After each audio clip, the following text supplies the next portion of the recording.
All right, welcome everybody. Welcome. I have to say that this week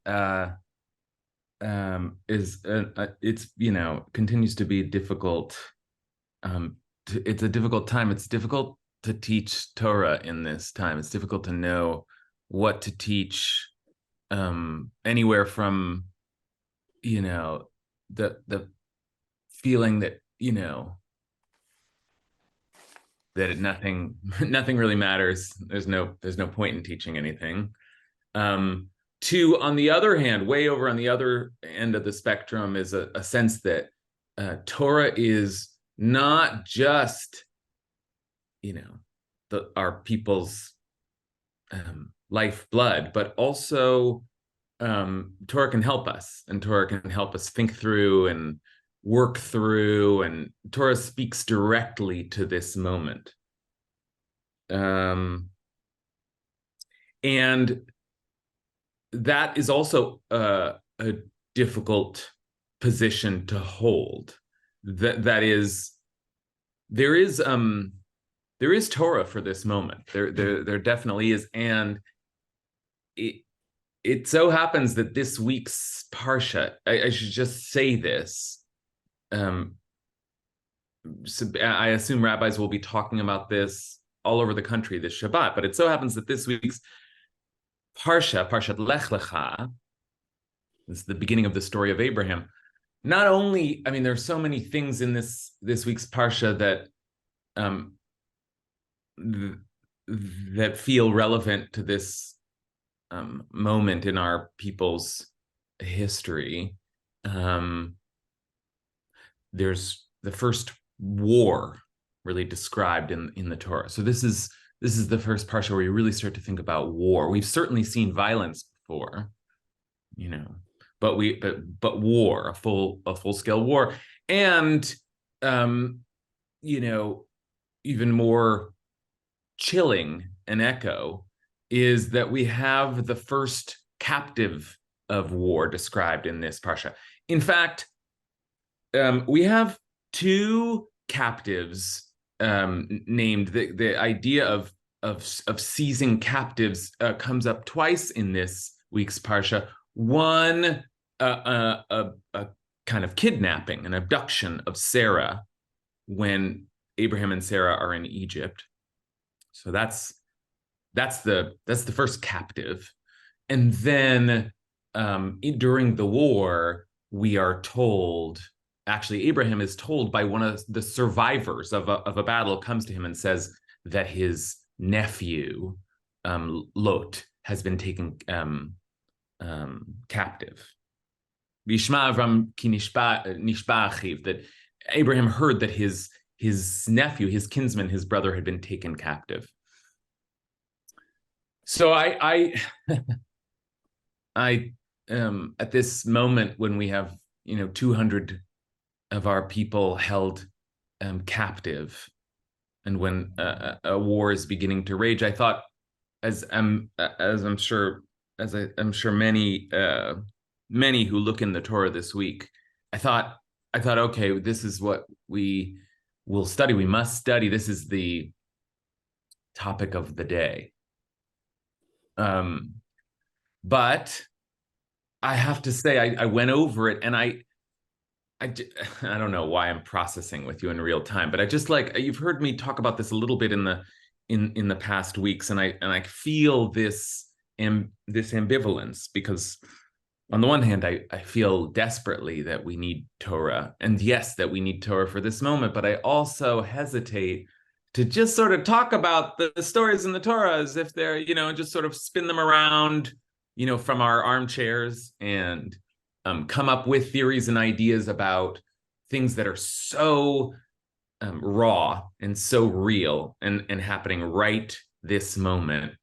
So I want to just name that, and I want to point you to some Torah, actually. I want to name that there are captives in this week's Torah portion. And let me give you some Torah that I really do think is worth listening to and looking at.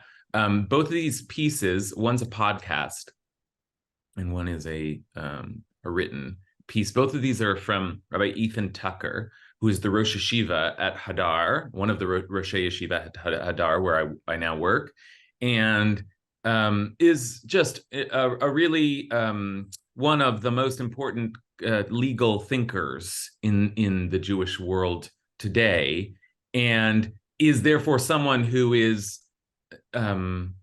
more capable, I think, of really working through the issues. And there are serious issues, and we will continue to kind of process them as a people. There's serious discussion in our tradition of what it means to return captives, to redeem captives, to deal with the crisis of hostages, which our people unfortunately have dealt with for, well, going all the way back, as this week's Parsha makes clear. So let me just give you some of those resources, and I'm naming it as context, and then we will move into our topic for today. But here is a podcast that I think is very worth listening to, very valuable overview of what I said, the discussion of Pidyon Shvuim, the redemption of captives in our tradition, which does go all the way back to this week's Parsha, but then continues through Talmudic discussion and legal responsa on through the Middle Ages and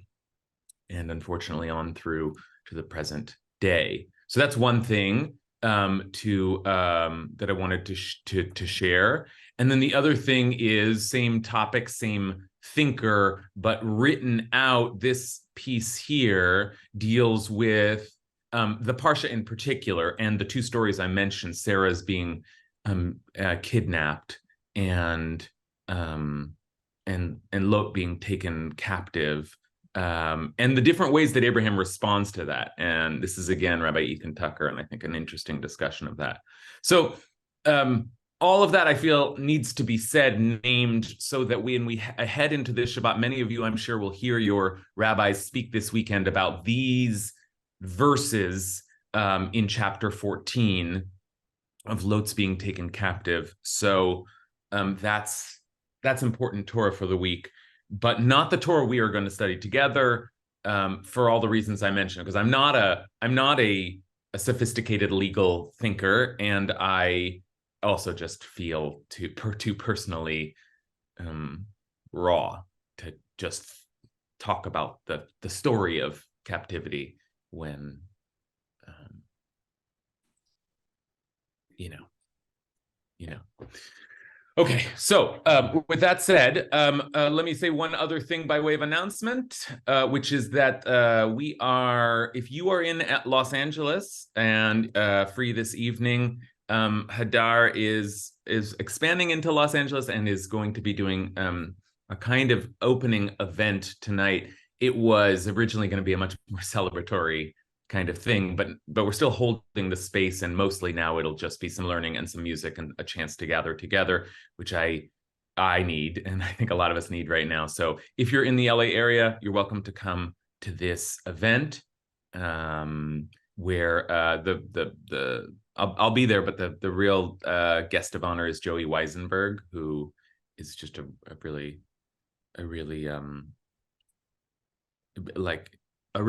deep and talented musician, and also works for us at Hadar. Okay, all right, let's say a blessing, and then we'll get into our learning for today, which is related. This is all context. Everything we've said so far is the context of our parsha, but we're gonna take a specific dive into some of the, well, let's get into it in a second. We'll say a blessing.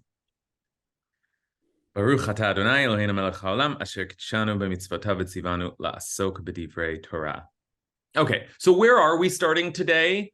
If not directly in the midst of battle and war and captivity, we are going to start today.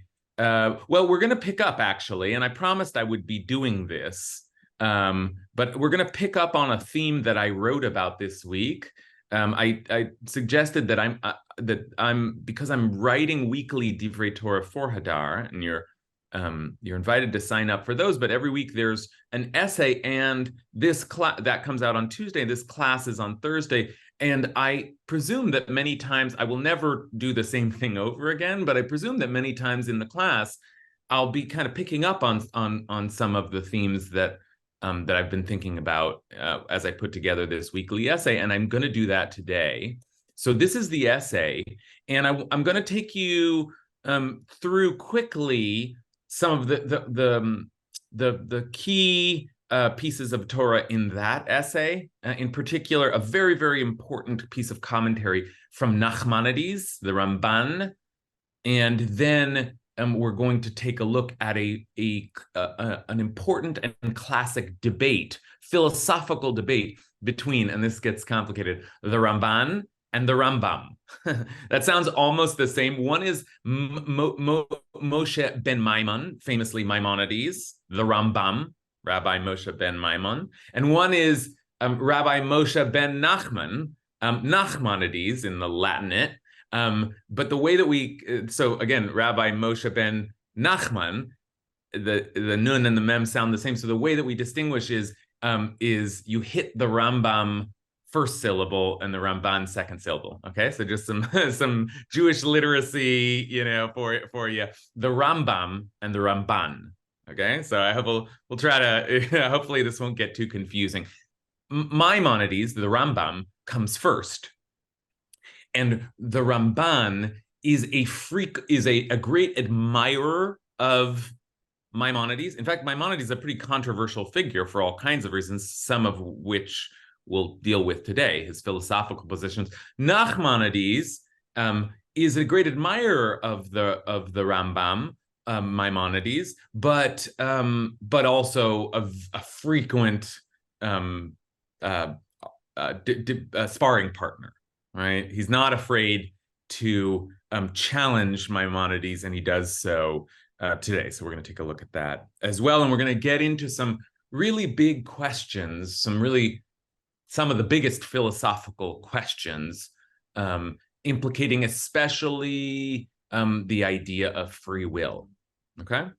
But all in the context of this week's Parsha. So let's begin. And I'm going to give you a source sheet for the material that we're going to look at today. And I want to, as I said, start just quickly by reviewing some of the key observations that I tried to make in this essay, most of which dealt with the first chapter in Abraham's story. And if you read that first chapter, and I kind of tried to make the case carefully, but I'll do it right now very explicitly. If you read that chapter, you start to notice that all of God tells Abraham, Lekh, Lekha, go, and then Abraham goes. And it seems like everything he does from that point out reads a little familiar, because it's stuff that we will see many years later, the descendants of Abraham doing as well. What do I mean by that? Well, I gave lots of little examples, but here's the best and easiest and biggest example, which is that I said Sarah is taken captive, kidnapped by Pharaoh, by the Pharaoh. And there were pharaohs on through, and even in the days of Abraham and Sarah, there were pharaohs. Pharaoh takes Sarah captive, apparently for sexual reasons. That she's described as beautiful, and he seizes her. So probably some kind of sexual assault, or at least the threat of it, in the background of this story. But Sarah is eventually released, and why is she released? Because Vaynagah Hashem et Paro negaim gedolim, because the Eternal afflicted Pharaoh and his household with mighty plagues on account of Sarai, the wife of Abram. They don't have their Sarah and Abraham names yet. Okay, so you just read a line like that, and come on, Pharaoh was afflicted with plagues? What is that? I won't even bother. What does that remind you of? Oh, my goodness. Is it really the case that in the first chapter of Abraham's story, we've already got a kind of hearkening not backward, but forward to the story of the Exodus and the great 10 plagues that will again afflict Pharaoh's household. So there seems like there's something going on here.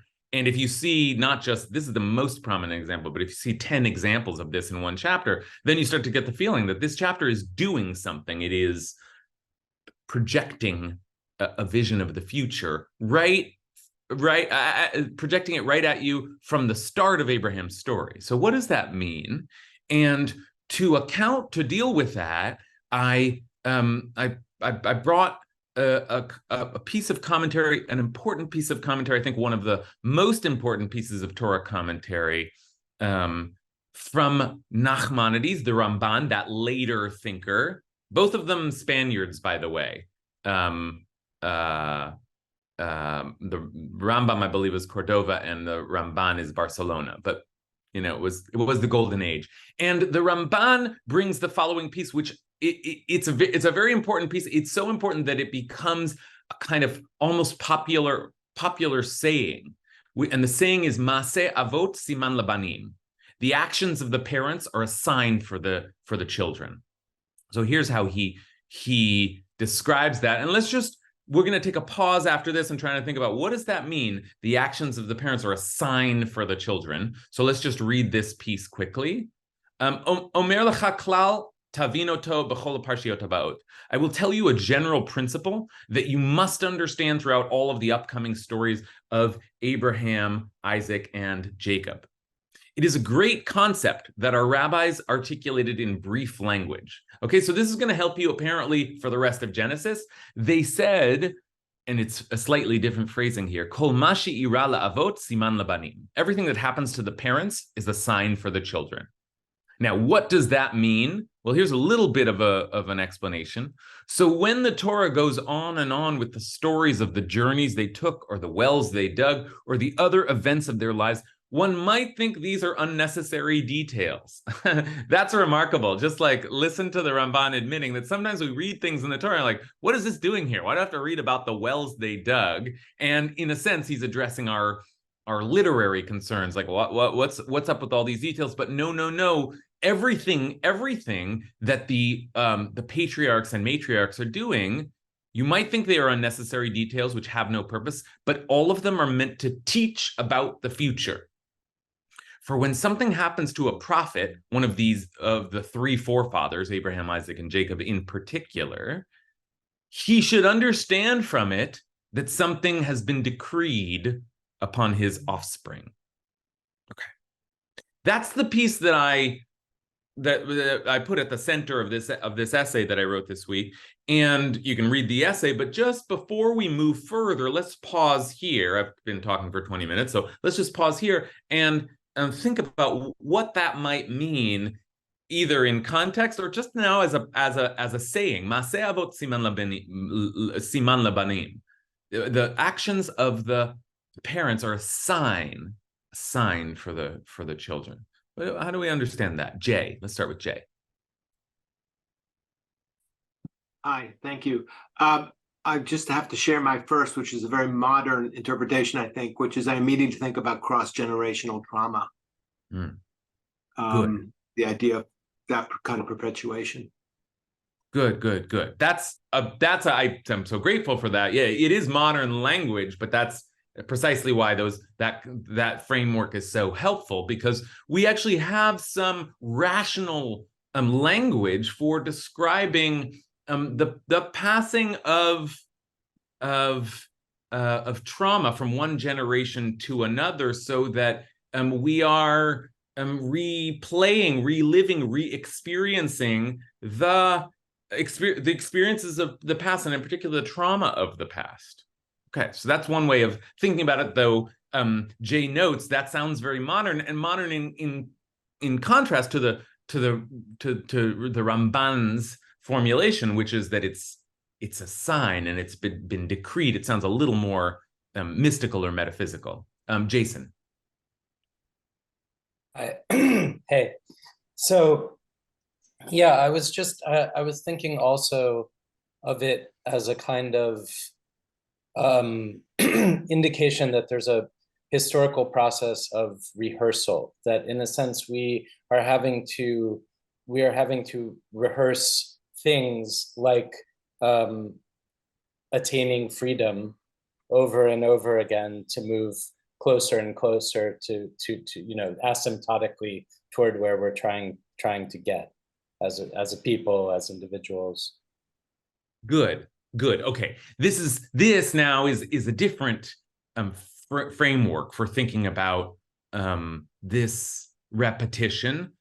Jason suggests first, just by implication, that there are patterns in history, that like there are cycles. We cycle through things again and again, whether that's metaphysical or just, I don't know, sociological, the way that things play out. But Jason says, if that is so, maybe this is an explanation, or maybe it's just an implication. Then we find ourselves practicing through history, rehearsing, as Jason puts it, like going through experiences again and again, and I don't know, fill in the blank, gaining wisdom around them. I mean, I certainly, one of the most difficult aspects of all of the trauma that is occurring at the current moment is a sense that this is familiar. This we know this, right? And that speaks to Jay's intergenerational trauma, but it also speaks to Jason's sense that the things are happening again and again and again. And how do we respond now in this moment? Okay. I see a lot of hands up, but I want to push us forward before I take too many more, because I want to get into the main debate, the material for today. And that material centers around another piece in this week's Parsha, right? The first chapter has these echoes, not of the past, but of the future. But they're just echoes. I mean, there's nothing about the plagues afflicted Pharaoh's house, and it's like, come on, are you kidding me? That I'm going to make a connection to the Exodus. Yes, but there's nothing explicit. It doesn't say, and plagues will happen in hundreds of years from now. It doesn't say that. But it does essentially say that, or some version of it, later in the Parsha, when there is a much more explicit signaling straight to the days of Exodus. And Abraham kind of gets it in the form of prophecy. God has already said, oh, I'm going to give this land to your descendants. So there's already a little prophecy there, but it sounds more like a promise or a gift. But here comes real prophecy. And this is in chapter 15. This is the beginning of the covenant. And it happens because, though God has promised to Abraham that his descendants will inherit the land, Abraham says, this is such an important moment in thinking about what faith really means. God says, your descendants will inherit it. And Abraham says, but my da, how do I know that? You know, it's like, that's our forefather. How do I know that how can I trust you? Right? There's like there's a deep moment here of questioning. And this is what it looks like, okay? This is chapter 15. And here's where things start to get explicit. Okay, so God said to Avram, Ani Hashem, I am the Eternal who brought you out from Ur of the Chaldeans, Ur Kasdim, to assign this land to you as a possession. And Abraham said, O Lord God, how will I know that I am to possess it? How will I know? B'mayda kirashena. Came the reply, and now this stuff is kind of intricate, ritual, mysterious offering that Abraham has to perform, but he has to bring a 3-year-old heifer and a 3-year-old goat and a 3-year-old ram and a turtle dove and a young bird, and he cuts them into parts. That's why this is known as Brit Ben Abatarim, the covenant of the parts. And then there's this mysterious scene where vultures seem to come down and pick at them, but Abraham has to drive them away, and the sun sets, and then this deep sleep, tardema, a word that we only ever see here and when Adam goes to sleep and wakes up to find Eve next to him, right? So a deep sleep that changes everything. And then in this language, v'hine ema chashecha gdola nofelet alav, and a great dark dread descended upon him. Okay, but these are the verses actually that really will preoccupy us today, because then God says, as I said, explicitly something that that points us to the future. Vayomer la'Avram, God says to Abraham, Yadoa teda, know well, right? Abraham said, how will I know? How will I know? Know well. So how will you know? Know from what I'm saying now, that your offspring shall be strangers in a land not theirs. Ki ger yezaracha be'eretz lo lahem. Now, where is that? Where will, it's not named here, but I mean, come on. That sounds like Egypt. That sounds like, oh, we're talking about Egypt now. And if we had any doubt, then comes the language here, which should like trigger us, signal us right to the Exodus. They will be strangers in a land not theirs, and they shall be enslaved and oppressed 400 years. Va'avadum v'inu otam arbamot shana. Okay, they shall be enslaved and oppressed 400 years. But also v'gam. But also I will execute judgment on the nation they shall serve. And in the end they shall go free with great wealth. And that language, by the way, of go free, that's like Yitziat Mitzrayim, the Exodus. It's already being almost named well before we even get to, Jacob. And the actual children who will descend to Egypt. Your descendants will be strangers in a land not theirs, and they will be enslaved and oppressed. Okay. And if that isn't just like as a matter of description clear enough, just know this is the way that the Torah works, the language itself. Here's Exodus 1, V'chasher yanu oto, the more they oppressed. We just saw that language, oppressed the Israelites, the more they increased and spread out, so that the Egyptians came to dread the Israelites. The Egyptians ruthlessly enslaved. V'yavidu.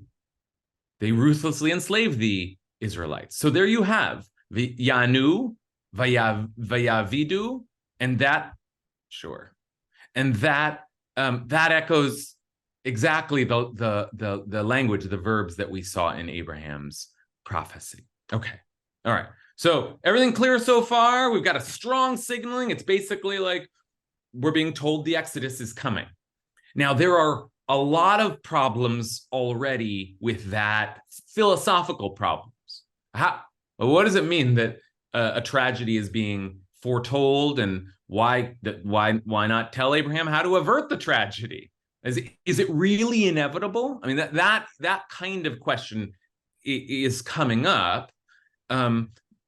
But in order to get into the debate between Maimonides and Nachmanides, let's ask that kind of question. Is it really inevitable? Let's ask it specifically of the last line that we just looked at, because it's the last line that has a kind of not just philosophical, but almost like a kind of a moral problem. Okay, so let's take a look at the last line here, just to remind ourselves, what's the problem with this line here, this line here, but also I will execute judgment on the nation they shall serve, and in the end they shall go free with great wealth. Okay, so the exile has been predicted, the Exodus has been predicted, and God assures us, don't worry, I will punish those people. Okay, what's the problem? What's the problem with hearing that God will punish these people? Matt Silverstein. So what? If I don't want punishment, I'd rather not be slaves. I feel good. I had a completely different comment before, but I feel this is, I never noticed this before. Job is this passage made into a great big thing, almost done as a satire. So he gets more kids, twice as many kids. But I'm speechless, but I think that's meaningful. Okay, good. What is Okay, the good. value to that? Great. What is Okay. So Matt first gives us what is appropriately should be our kind of a gut reaction. What do you mean? Like, and don't worry, you're going to punish them. And I don't need them punished. Just no slavery, please. Right? It's just a sort of like, this is no reassurance. But then Matt starts to hint at the greater problem by mentioning Job. Okay. And Job is the one who, because of some sort of dare that Satan offers to God, God punishes Job though he doesn't deserve it. And that's the whole story of Job, is that God just decides to bring punishment on Job. Now, wait a minute. The Egyptians do deserve it, right? I mean, they enslaved. So can we try to extend Matt's thinking a little bit? What is the problem with God saying, I'm going to exile your people into a land not theirs? They will be afflicted, and then I will punish the people who afflicted them. Anyone feel like they can name the philosophical dilemma that is going to be just vexing the Ramban and the Rambam? Noah Pollock. Yeah, it's predestination that no matter what you do, this will happen, then this will happen, then this will happen, which is just a huge problem because maybe those choices won't be made. And according to Ezekiel, that even though all these things happen to the parents, it shouldn't be held on their children. So even one of the prophets has a problem with this sort of language. Good. Okay. That you're taking it even further, but just to back up to the beginning of what you said, this is like predestination. So the Egyptians are destined to do harm and destined to be punished. God has planned, that's their destiny. Like, what? That doesn't seem fair. The Egyptians should be off the hook because they have to do this. God said so. All right, that's the philosophical problem. We can already feel the free will issue coming up. What does it mean that God's already predetermined the future? That's tricky enough. But it seems God has not only predetermined the events, but also predetermined the consequences, so that the Egyptians are destined to oppress us and destined to be punished for it. And that's not their fault. This is their destiny. It was decreed upon them. What did the Ramban say? Maaseh avot siman labanim. He said it's a sign. It's going to happen, and it's a sign that it's been gazar aleihim, decreed upon them. So you can't punish someone for something that they couldn't help but do. Okay, that's our primary philosophical problem, and it will take us into a bit, a massive a conversation with massive implications for thinking about our relationship to history. This, whether we are in fact locked in the generational cycles, either of trauma or of just sort of patterns in time. Okay, so let's start to take a little bit of a look at that, and we're going to take two answers. The first is from the Ramban, the later thinker, the Ramban, the same one who gave us the Maaseh avot siman labanim, the actions of the parents are a sign for the children. What will he have to say about this problem? So let's take a look at that first, and then we'll end with Maimonides is really where we're headed here. Okay, but let's take a look at Nachmanides first, and he says, here we are. Okay. The correct meaning of the word also. What does he mean by that? Because it says, know well that your offspring shall be strangers and enslaved and oppressed, but also, what's this but also? What do you mean? Like there's something additional, as if God is adding to it a decree that they will be punished? The correct meaning appears to me to be as follows. Even though I have decreed that your children be strangers in a land not their own, and that they shall enslave them and afflict them, I will nevertheless judge the nation that will enslave them for what they do to them, and they will not be exonerated for having done my decree.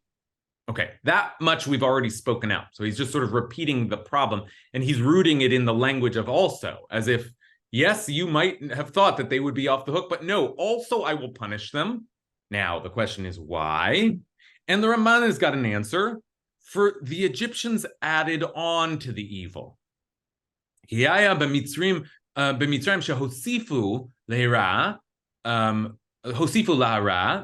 on to the evil because they threw children into the river. They embittered their lives and they attempted to eradicate their name from memory. Okay, that's his answer. In other words, they were destined to enslave them and afflict them, and that they did. They oppressed and enslaved them. But then they spoke to the midwives and they said, when you deliver the Hebrew women, look at the birth stool. If it is a boy, kill him. Kill him. And then eventually kill all the children. So wait a minute, that wasn't part of the prophecy. And they made their lives bitter. And they were trying to wipe them out. These are the three things that the Ramban says. They threw their children into the river, embittered their lives, and attempted to eradicate their name from memory. And that, says the Ramban, that was not foretold. That was not foretold, and so they will be punished.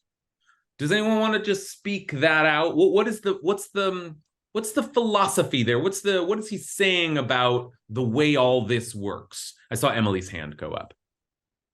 It seems like it's saying that enslaving another people is business as usual. Everybody does that. That will happen. But doing that and then basically genocide, killing the children or even just the male children, erasing their name from memory, that is above and beyond sort of geopolitical normalcy.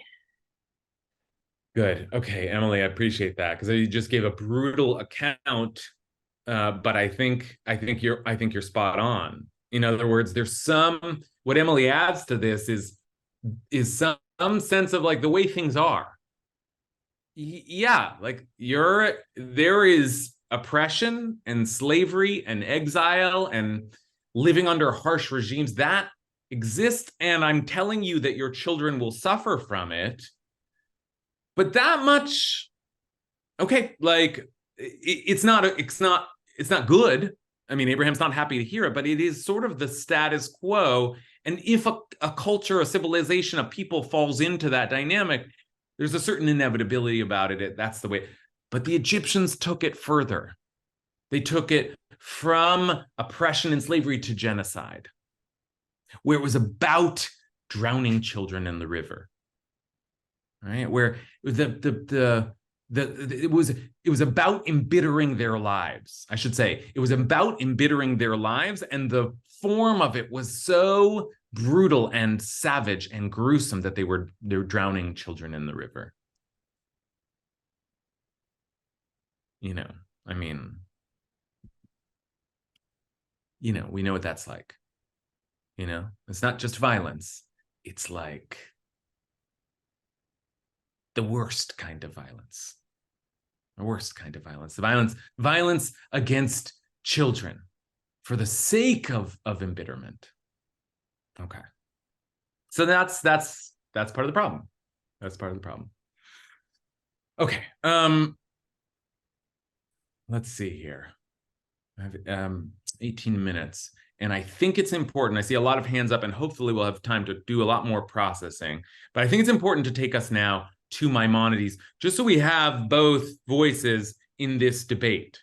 Nachmanides' opinion is that the problem is that they took it too far, that they exceeded the parameters of the decree, and I guess presumably that's why they're being punished, not for the slavery, but for the extra brutality. Now that's a little. You can already hear how that feels a little funny in the reading of the Torah, because it doesn't seem like they have any way out of it. God is saying, I will punish them. So God seems to suggest they will take it too far. And like in a way, we're stuck in the same problem.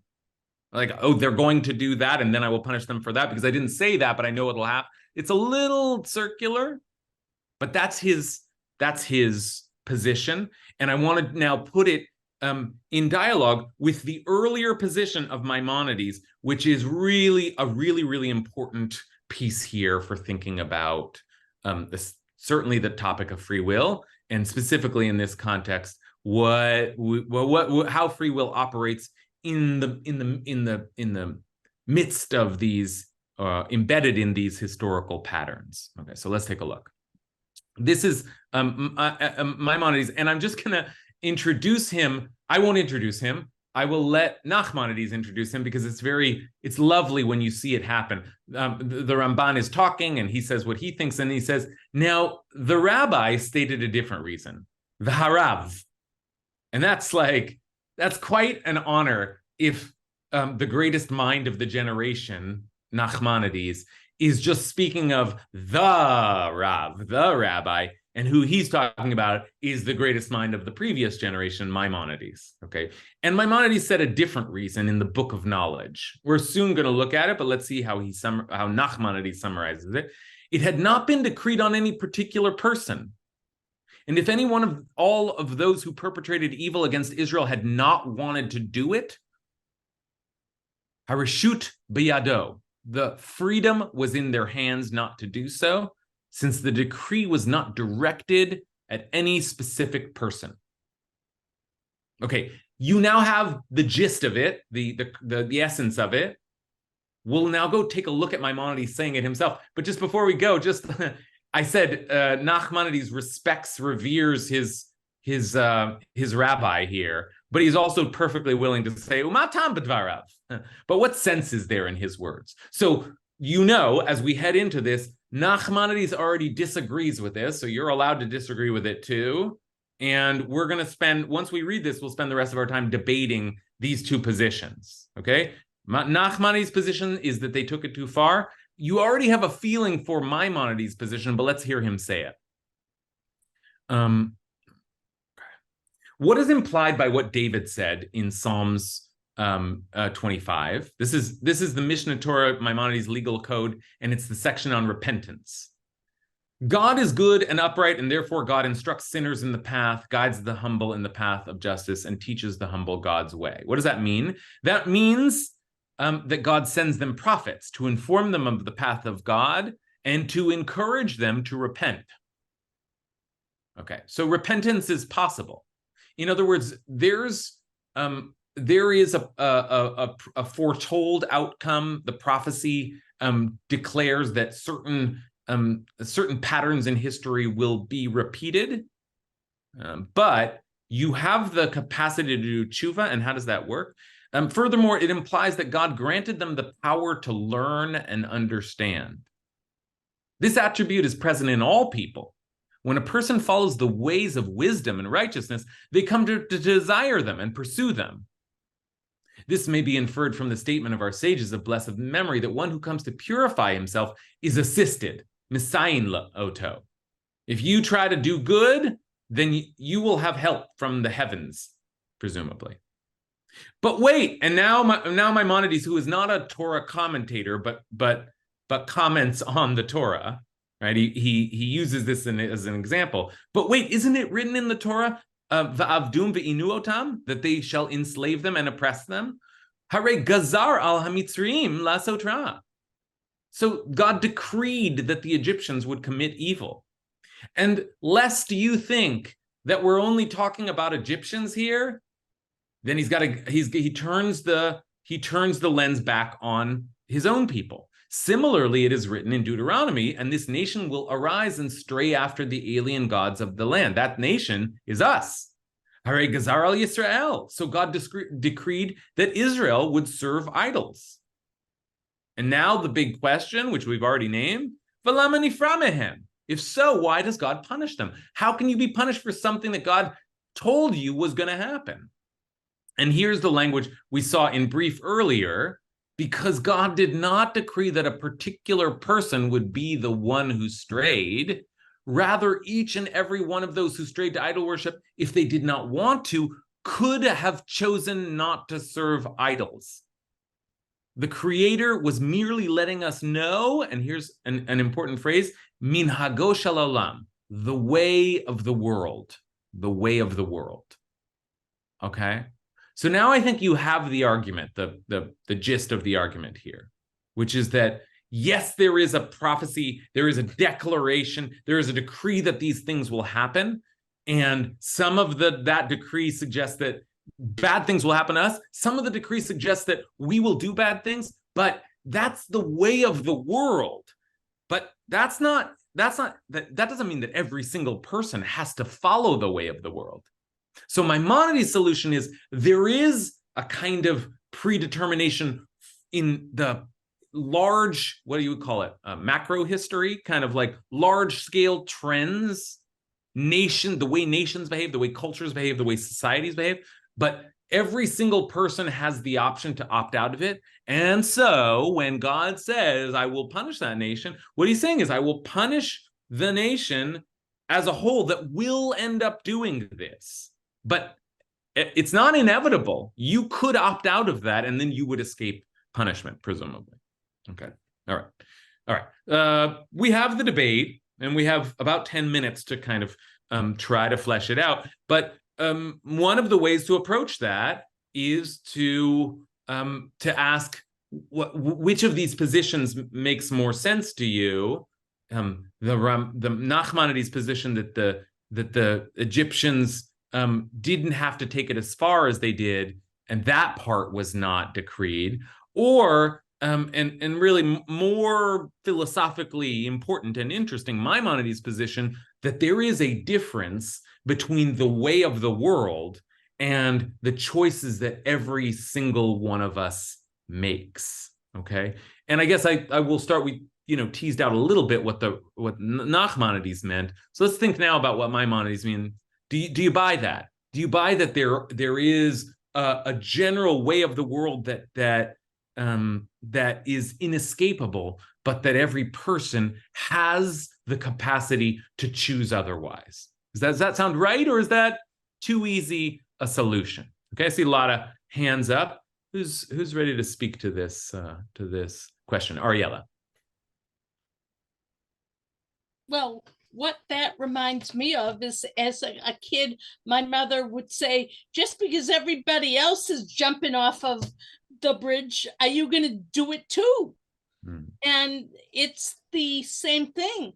And I think that's also the important reason why every Pesach we're told to retell the stories, so that maybe there will be a chance that history won't repeat.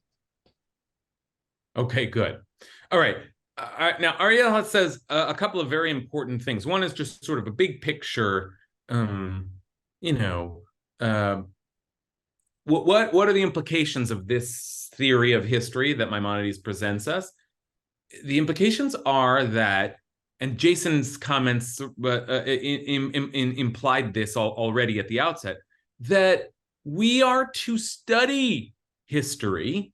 We're to study these repeating patterns so that we might learn to avoid them, or to not, maybe we won't be able to stop our entire nation, but we can, if we are steadfast and we learn the lessons of history, then we can, at least on an individual basis, we can avoid falling into some of these traps.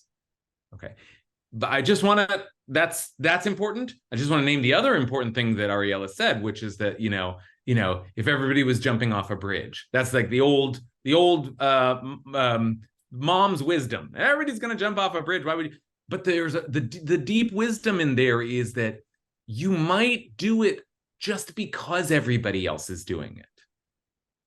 Okay? That there's a kind of a social, cultural pressure, inevitability, influence, and that almost is an argument against Maimonides. Like, you might say, what are you going to do? You're embedded in a particular moment in time and in particular society. I sometimes think about like slavery is so abhorrent to me, but could I have been born into a moment in history where I just would have, that would have been fine with me? Because that's just my historical cert. Would I have figured out a way out of that moral trap? Or are we doomed to, because we just do what everybody else does? Okay. So, but let's try to follow Ariela's mother's wisdom. Like, no, and this is Maimonides' wisdom also. You can break out of that. You can escape your destiny, your fate. Okay, that's part of the implication here. Maimonides is saying nations may not be able to escape their destiny, but individuals can. All right, let's hear from some folks we haven't heard from yet. Stephen Stone. Thank you. To me, it seems like we're being told that this is the nature of how we are. The tendency is to do the wrong thing. This is our nature. And we're just being warned that it's going to take a lot of strength to not fall into this trap, to not fall into this collective. And that the path of righteousness and the path of Hashem means we have to be our own person and not go along with the group merely because they're doing it.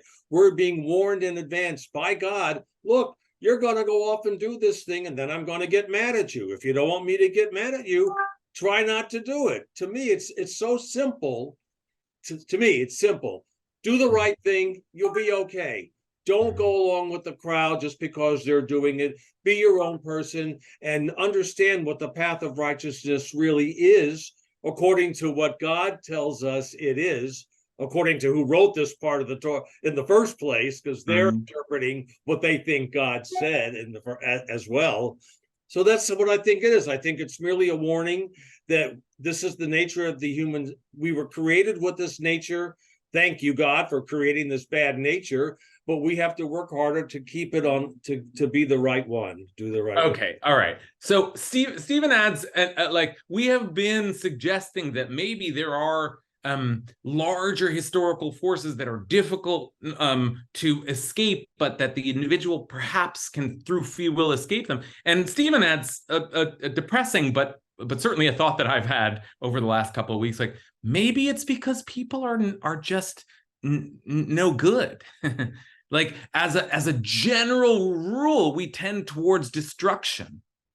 But the point of a righteous path, the point of a connection to God, the point of an ethical system is that you can, if you really commit, you can break out of that terrible destruction that is so fundamental in the human condition, the human, not just condition, but makeup.